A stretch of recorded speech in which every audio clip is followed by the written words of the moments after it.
So this is how I married a man in 14 days. Just kidding, but not really. It's complicated, so let me explain. Apparently, the internet got a little confused after my first video. You know, the one where I talked about meeting my husband, our love story, and how this secret mission even started. These are just a few comments that I got. Wait, did you really date for 2 weeks, or you met him 2 weeks into your Japan trip? So you were desperate and he took the bait. But you didn't mention what happened in that 2 weeks. And honestly, the whole 2-week story, it's not exactly accurate. So here's what actually happened. Rewind to 2022. I was healing from a breakup that left me completely drained. 3 years in a relationship can feel like 10 years of living. Because when you're with someone, you not only learn about that person, but you end up learning a lot about yourself too. And when that relationship ends, it's not just a breakup. It's like closing a chapter on a version of yourself that only existed with them. I still remember sitting at a table with my sister eating Chipotle when she said, "You need a life reset. Go to Japan." And as wild as her idea sounded, it was just as wild that I actually listened. 2 weeks later, I was on a plane with a half-packed suitcase and zero plans. Zero plans. Zero. Zero, zero, zero. You know, I told myself it was just a 2-month vacation. A long exhale after a long heartbreak. The only problem is, I was only prepared for healing, not for falling in love again. So while I was in Japan, I met up with my old childhood friends to catch up on life. And as expected, the conversation eventually landed on my heartbreak. And one of my oldest friends looked at me in the eyes and said, "To forget a man, let the next one show you what love was meant to feel like." And at first I thought, wow, that's so cliche. You know, dating someone new just to erase the old one? You probably heard it before. But part of me figured maybe cliche exists for a reason. I only had 2 months before flying back to America. So to make things easier, I grabbed my phone and I downloaded a dating app. Very much 2025 of me.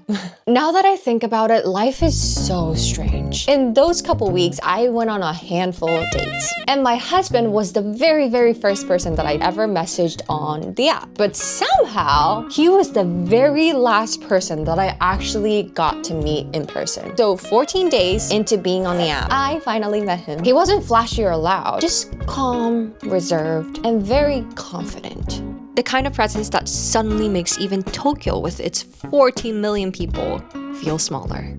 At first, I told myself, you're just new to this whole dating app thing. Don't get ahead of yourself, don't read into it, and don't make a story out of it. But as the night went on, that voice in my head got quieter. And after our third date, all in the same week, I knew. Maybe not that I'd marry him, but that I'd never forget him.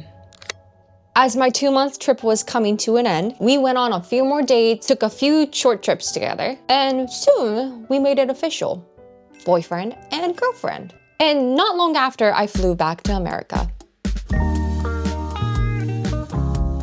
My job was waiting, my friends and family were waiting, and the 4 cats that I adore were waiting.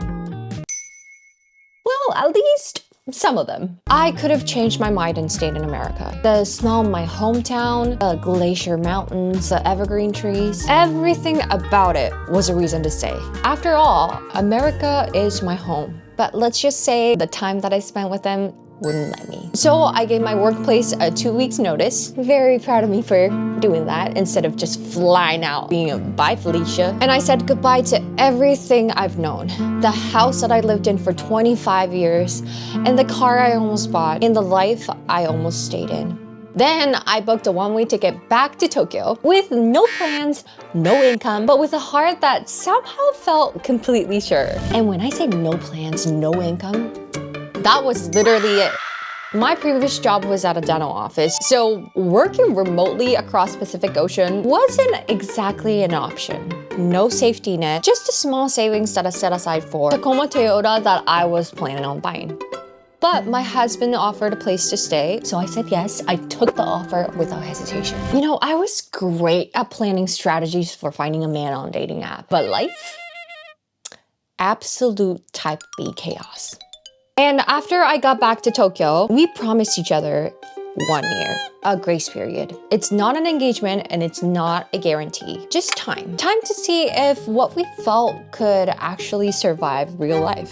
And I know it might sound too practical, like the love with contract clause, but after what I've been through, I couldn't lose to afford another 10 years of my life to a wrong person. I just couldn't do it. And that 1 year was a roller coaster. Visa paperwork, cultural gaps, homesickness. There were so many things that I wasn't prepared for, mentally or emotionally. But above it all, the time I spent with them was something irreplaceable. Every late night out, tears, not really tears, I had a fun time, but every moment of missing home. But they all felt small compared to what I had found here with them. And it made every challenge worth it. Fast forward 10 months since that unexpected but somehow planned decision I made. I spent a year with this man that I've only known for 2 weeks. And that summer, he had a 1 week off from his work. So we decided to take a trip to Australia.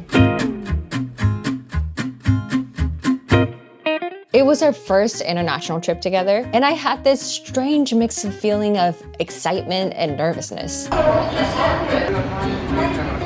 But the worry didn't stand a chance. We spent the time by the beach collecting shells.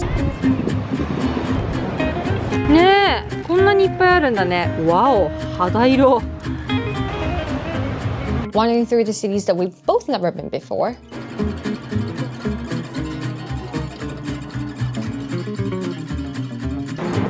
Thank you. 買っちゃったぜ。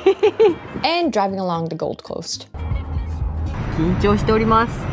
And one evening, under an orange sky that looked like it was painted just for us, he knelt down and asked me to spend the rest of our lives together. Sure, to some it might sound risky or not exactly romantic. You know, meeting someone on a dating app, and if you're type A, moving across Japan, not having any plans, marrying fast, and figuring it out as I go. That's pretty wild.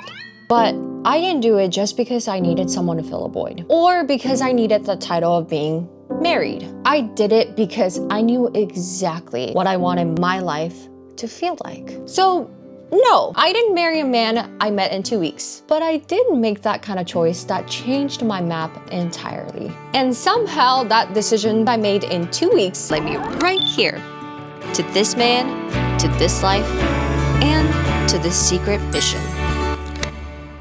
So I hope this cleared things out a little bit, but I'm cooking a new series on my YouTube channel, and so I hope I can get them out pretty soon. But stay tuned and follow before he finds out.